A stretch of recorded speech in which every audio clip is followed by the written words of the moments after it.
Boa noite a todos. É a primeira vez que eu faço um vídeo.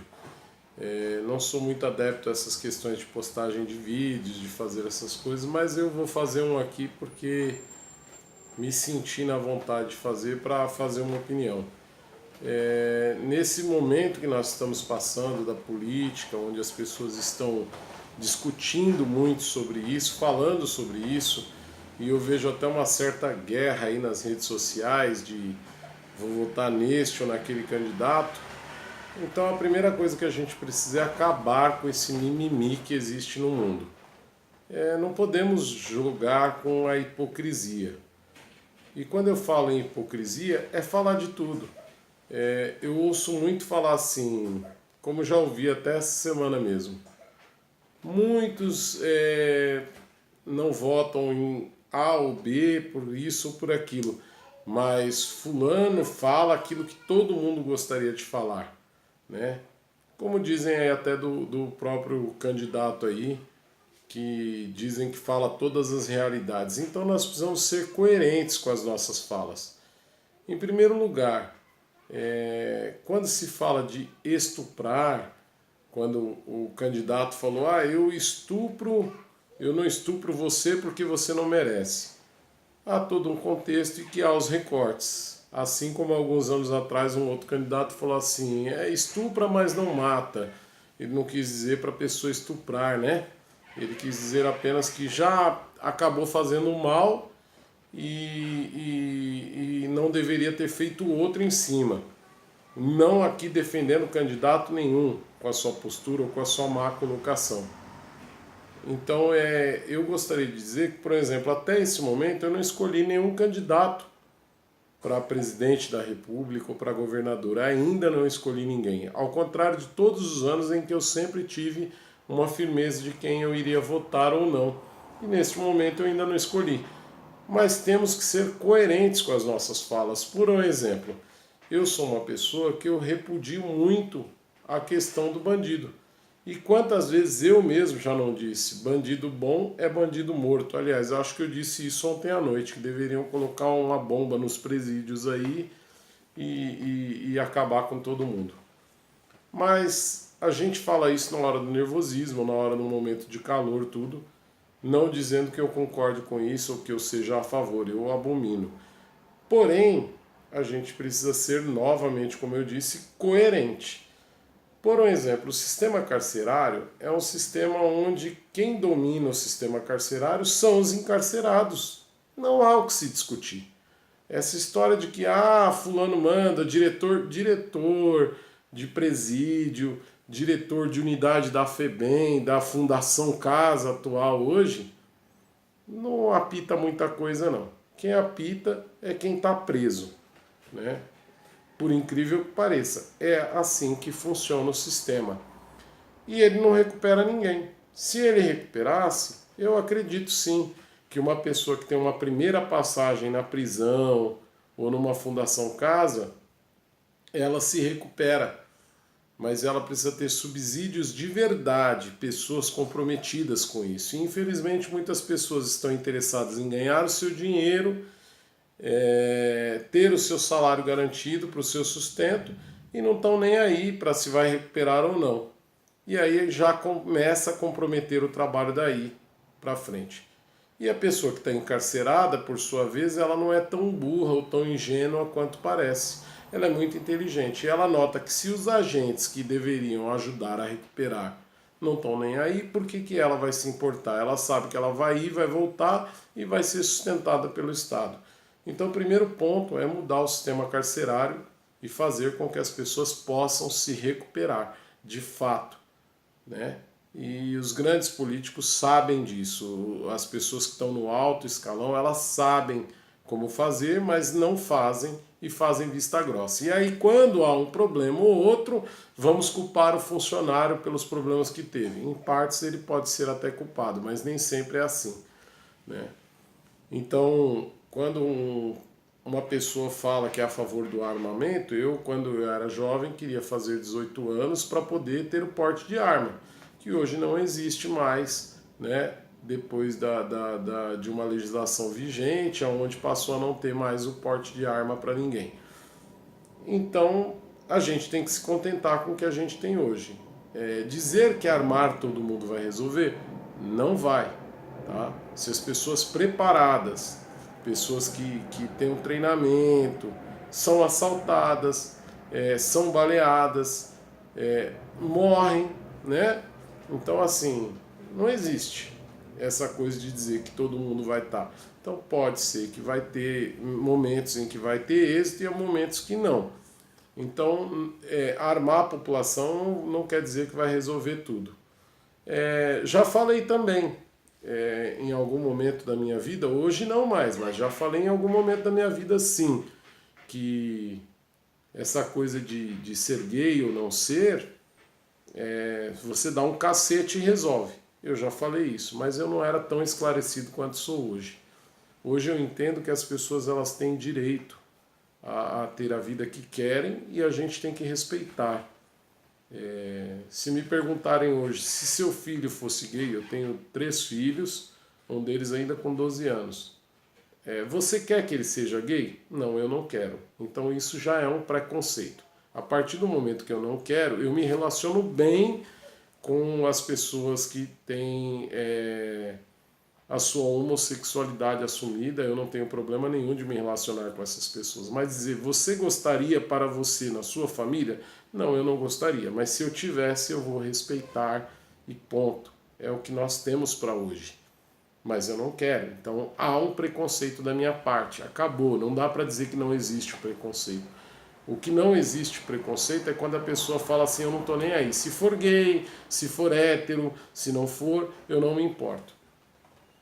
Com relação à questão dos negros, eu não sou uma pessoa racista, eu não tenho problema nenhum, seja com negro, com branco, com alemão, até porque a minha descendência é uma descendência de africanos, né? Então eu não tenho problema nenhum. Agora, se me perguntarem, você é a favor do sistema de cotas? Eu sou a favor do sistema de cotas, né? Mas eu sou a favor do sistema de cotas desde que seja de fato para incluir alguém. A partir do momento que todo mundo está no mesmo nível, é mais complicado você dizer. Então eu acredito que o sistema de cotas ele não deveria ser para o negro. Ele deveria existir um sistema de cotas, por exemplo, para quem é pobre que estudou na escola pública. Pronto, esse cara tem 30 pontos à frente para entrar na universidade. Acabou. Aí todo mundo está no mesmo nível. Ou, por exemplo, um concurso público que teve há pouco tempo para professor. Eu poderia ter me inscrito como afrodescendente, porque eu posso me autodeclarar e eu tenho como comprovar que eu tenho essa afrodescendência. Aliás, eu acredito que 98% dos brasileiros tenham afrodescendência. Então eles podem se autodeclarar, mesmo que ele tenha a pele branquinha, mas às vezes tem alguém lá na família que vem de origem africana. Então você tem uma afrodescendência, né? Mas eu não me autodeclarei e não consegui uma classificação melhor no concurso público por isso, né? Porque não me autodeclarei, mas porque eu não concordava, porque partimos de um ponto em que todos éramos formados, todos tínhamos nível superior e iríamos concorrer a um cargo de acesso para diretor de escola. Então acredito que todo mundo estava no mesmo nível, não tinha por que ter sistema de cotas. Ponto. Eu sou oriundo de escola pública, a minha vida inteira estudei em escola pública e acredito que por isso dificultou de eu não ter entrado numa universidade pública, porque não tive o ensino de forma como deveria ter, né? É culpa do próprio sistema, não é culpa de um ou de outro, porque na escola pública eu tive excelentes professores e a escola pública ela tem excelentes profissionais, né?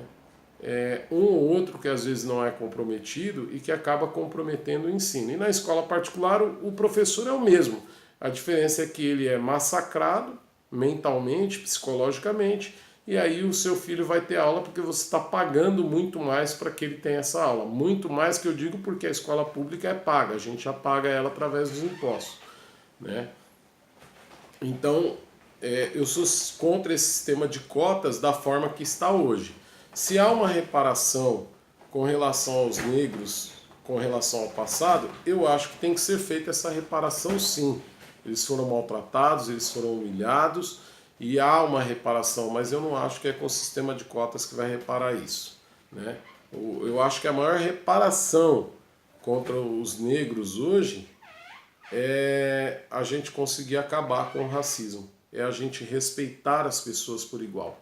Quando eu era criança, eu aprendi que a gente tinha que respeitar os mais velhos. E hoje eu falo para os meus alunos, a gente deve respeitar a todo mundo, não importa a idade. Seja uma criança de 2 ou 3 anos, como seja um senhor de 50, 60 ou 100 anos. Né?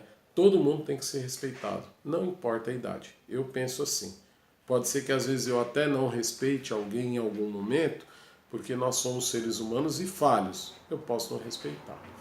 Mas eu tento fazer o possível para respeitar a todo mundo e peço que todos me respeitem. Ponto. Não tenho o que discutir. Ah, mas é porque o evangélico acha isso, ou porque acha aquilo, ou porque acha... Sabe? Para começar, o evangélico fala que é tudo certo, e aí idolatra isso, e fala que vai idolatrar o candidato A ou B, porque ele está comprometido com a família, e com não sei o quê, e às vezes ele nem liga para o filho, ou para a filha, ou para a mãe, ou para um irmão, e pergunta se está bem. Ele vive enfiado na igreja 24 horas, e a família em si ele não está nem aí. Tá? Quando tem às vezes um evento de família, ele não vai porque ele está na igreja. Ele está na igreja, mas ele não está com a família dele. E ele fala que ele não está porque ele tem que estar com Deus, é o compromisso dele com Deus. E nosso próprio Deus deixou claro que aonde tiver um ou mais, ele estará lá, falando em nome dele. Então a gente pode estar em família falando de Deus e estaremos. E na igreja é importante também. Mas a gente não tem que largar tudo para ir à igreja, inclusive a nossa família. Então essa hipocrisia eu acho que tem que sair fora do contexto. Né? E eu sou contra fulano porque fulano está preso, ou porque fulano é isso. Cada um acredita naquilo que tem que acreditar. Né? Então, o candidato Bolsonaro tem pontos negativos? Tem pontos negativos. E tem pontos positivos? Tem. Todo mundo tem ponto negativo e tem ponto positivo. O candidato Haddad tem pontos negativos? Tem pontos positivos? Também tem. Ele foi prefeito de São Paulo e teve vários erros, cometeu vários erros, mas também conseguiu ter acertos. Então a gente tem que olhar para isso. Ciro Gomes tem erros e acertos, por exemplo. Há momentos em que ele fica destemperado e acaba fazendo coisas falando até coisas que não condizem com a postura de um presidente da República. Porém, em momentos ele teve muitos acertos, né? Se a gente for buscar o histórico dele como ministro, como presidente, como governador, como parlamentar que foi, tem os pontos positivos também. Eu não voto em fulano porque fulano é empresário. Tá bom, é empresário, mas o empresário também tem uma boa experiência para trazer. Não quer dizer que vai funcionar tudo aquilo, mas tem. Então o que a gente precisa é respeitar as pessoas e respeitar cada um sem denegrir a imagem de ninguém. Nós precisamos vender a imagem do nosso candidato, né? Ou nos posicionar e argumentar com propostas. Né? Então, por exemplo, se você me perguntar hoje, eu não voto no candidato Bolsonaro porque ele fala que bandido bom é bandido morto, ou porque ele fala que vai defender a família. Não, eu não voto nele porque quando se fala das questões presidenciais, ele não tem propostas consistentes e nem ele sabe argumentar quando perguntado. Então, na minha concepção, não está preparado. Em 20 e poucos anos, quase 30 como parlamentar, não tem projetos plausíveis. Se você me perguntar hoje, você votaria então no Guilherme Boulos? Não sei, é um partido que vem, que está crescendo, mas é uma pessoa que ainda não conheci, não vi as propostas realmente, e tem alguns movimentos dos quais ele participa que eu sou contrário. Então, eu não votaria nele nesse momento por isso. Você votaria no Ciro Gomes? Então, se eu pensar no Ciro Gomes, em alguns momentos ele é destemperado, mas algumas atitudes dele foram muito coerentes. Então é alguém que eu posso pensar, mas nesse momento eu não votaria. Então o que eu quero dizer aqui é assim, nesse momento eu estou indeciso? Estou. Mas eu estou pesquisando sobre cada candidato e estou vendo qual tem a melhor proposta para o nosso país, e não estou indo nos achismos de partido A ou B para decidir isso. Então eu ainda não tenho candidato a deputado, eu não tenho candidato a senador, eu não tenho candidato a governador e eu não tenho candidato a presidente. Ainda, mas eu terei. Eu não vou votar em nulo, não vou votar em branco, né? Já que eu tenho que exercer minha cidadania, eu vou exercê-la de forma correta. Mas eu vou tentar buscar o que eu, na minha visão, porque cada um tem uma visão, acredito que seja o mais coerente, vai ajudar o meu país e vai fazer o melhor por mim, trabalhador, né? Agora, se você quer votar no A ou no B por ideologia, porque eu não sei, cada um tem o seu direito e eu vou respeitar esse direito.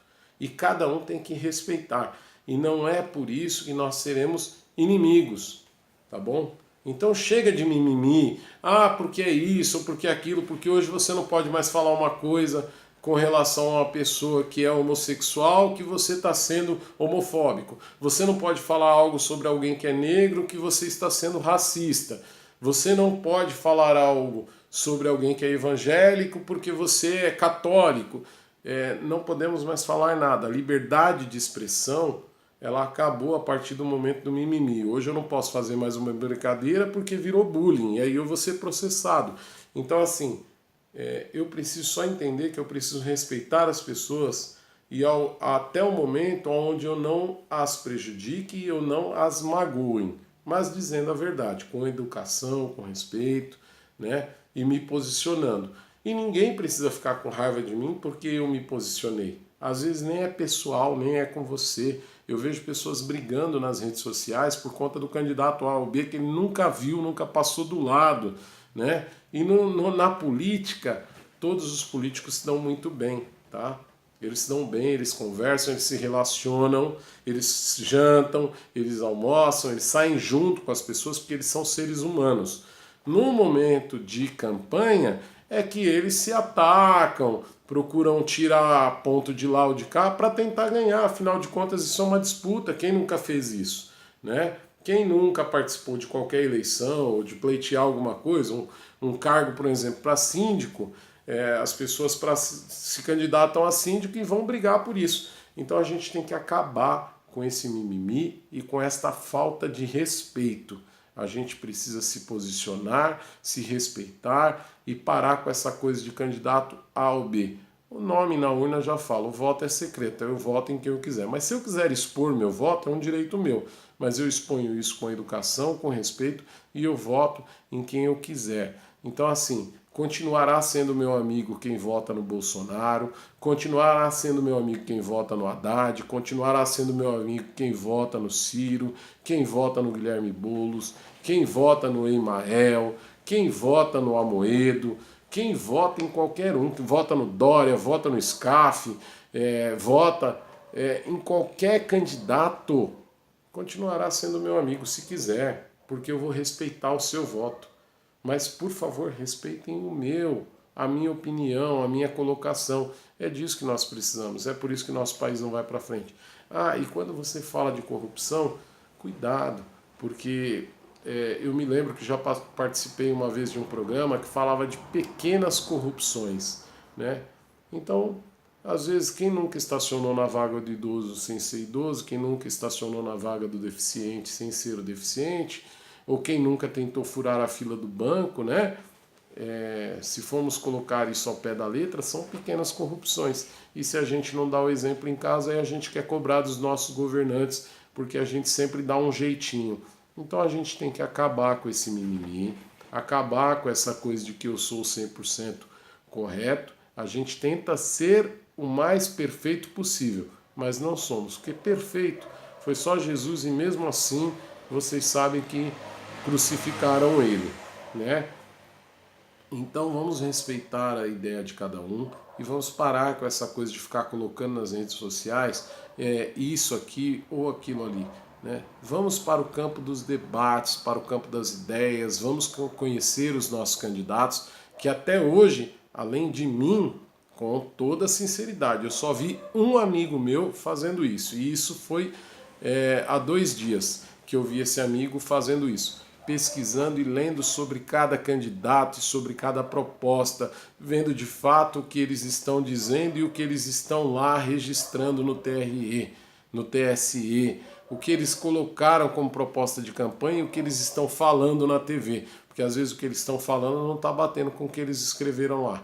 E outra coisa, coerência, o que eles estão dizendo e o que eles estão fazendo, aquilo que já fizeram de fato e aquilo que estão dizendo que não vão fazer, né? Então muito cuidado, porque tem aquele cara que fala assim, eu sou contra a reforma da Previdência, mas jogou uma reforminha lá para fazer quando estava lá como um membro do governo. Não estou falando nomes porque eu acho que cabe a cada um pesquisar, mas quem conhece sobre o que eu estou falando sabe do que eu estou falando. Deixou lá uma propostinha lá para mudar a Previdência para quem era funcionário público.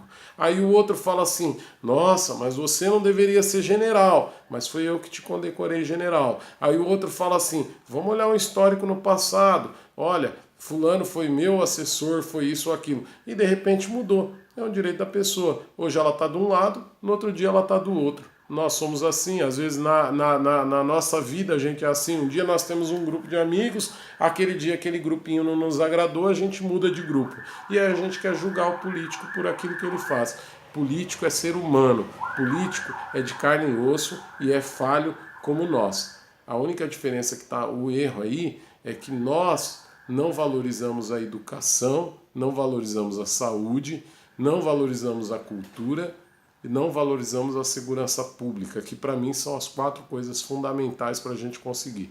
E se as pessoas não valorizam nem aquilo que é básico ou fundamental, então, por exemplo, se uma pessoa que é da educação vota em quem fez projetos contra a educação, o que ela pode cobrar da vida? Se uma pessoa que está na saúde vota quem fez projetos contra a saúde, o que ela pode cobrar? Então, assim, os governantes estão aí porque nós colocamos eles lá. E eles só vão mudar o dia que nós mudarmos a nossa postura. Enquanto nós não abrimos o olho, não adianta ficar com esse mimimi de que eu quero um Brasil diferente, o Brasil que eu quero lá na Rede Globo, e não adianta falar mal de A ou de B ou de veículo A ou B, tá? Porque você acaba assistindo, você acaba contribuindo para que ele exista. Então, assim, eu assisto todos os programas, eu assisto todos os canais, mas eu filtro aquilo que eu quero e que eu acho que é bom para mim, e aquilo que não é bom eu descarto ou pelo menos tento aprender com aquilo, né? Uma vez eu ouvi que a gente nunca perde, né? A gente sempre ganha. Mesmo que a gente está numa disputa, a gente vai ganhar experiência, a gente vai ganhar aprendizado. Então, vamos nos respeitar mais, vamos olhar para dentro da nossa casa, que se dentro de casa a gente não consegue arrumar nossos problemas, o que faz a gente pensar que a gente vai conseguir arrumar fora? Aí às vezes a gente arruma uma briga por causa de um candidato, alguma coisa, e dentro da nossa família, a família se desmoronando. Então assim, pense mais um pouco, lembre-se que seus amigos, eles continuarão seus amigos, quando você tiver uma necessidade, é eles que vão te apoiar, não é político nenhum, o político ele está lá para nos ajudar, teoricamente, para servir a sociedade em prol da melhoria para a sociedade, seja brasileira, seja de um estado, seja de um município. E se a gente se decepcionar, infelizmente, a gente se decepciona com as pessoas no nosso dia a dia. O mais importante de tudo é nunca perdermos a essência. O que está faltando ao nosso povo é o respeito. Enquanto não nos respeitarmos em opiniões e discutirmos que temos o direito de discordar, mas dentro dos campos das ideias, a gente não vai chegar a lugar nenhum e vai continuar sendo eleito aquele cara que tem mais dinheiro, aquele cara que investiu na campanha, aquele cara que realmente só queria ganhar mais dinheiro e a gente continuar do jeito que a gente está. A gente só consegue as coisas batalhando. Não espere por político A, por político B. Você vai ter que levantar todo dia cedo, vai ter que trabalhar e correr atrás do seu. Se você não fizer isso, meu amigo, desculpa eu te dizer, você não vai chegar a lugar nenhum, tá? Eu não nasci rico e eu não sou rico e não acredito que vou ficar rico, mas eu acredito que eu posso viver e correr atrás e batalhar um futuro melhor para mim e para os meus filhos através de algumas coisas. Dentre elas, os estudos. Mesmo todo mundo querendo me podar, eu ainda consigo estudar um pouquinho. E é isso que tem feito eu chegar onde eu cheguei, né? Então vamos pensar mais um pouco, e lutar por um Brasil que tenha educação, que tenha cultura, que tenha saúde e que tenha segurança, que a gente possa viver em paz, em harmonia e, acima de tudo, o respeito. Então, aqueles que não concordam comigo têm todo o direito, podem mandar suas mensagens, se manifestar. Meu nome é Éder, eu sou professor, tá? Tenho 38 anos, estou na área da educação há algum tempo, mas já trabalhei na segurança pública e tenho um pouquinho de experiência e contato. Então, o que eu estou falando aqui não são achismos, são coisas que eu vivenciei, tanto no campo da política, no campo da segurança, como no campo da educação. E tudo que eu vivenciei me trouxe um pouquinho dessa visão que eu tenho hoje. Então, assim, vamos acabar com essa coisa e vamos continuar nos respeitando, e quando não concordarmos com algo, a gente se coloca, mas no campo do respeito e da educação. Eu estou sendo repetitivo, mas para que você entenda, respeitar o outro é respeitar a si mesmo. Eu li isso, é uma frase de ônibus, né? Ele fala que é respeitar o idoso, é respeitar a si mesmo. Mas eu vou aqui então dar uma plagiada aí nessa fala. Respeitar o outro é respeitar a si mesmo. Se você quer respeito, respeite primeiro e aí você será respeitado. E se você não se respeitar, ninguém vai te respeitar. Tenha um bom dia, uma boa semana e quem sabe aí eu não volte com outros vídeos aí. Desculpem pelo vídeo longo, mas era importante falar tudo isso que eu penso. Boa noite e tenham um voto consciente.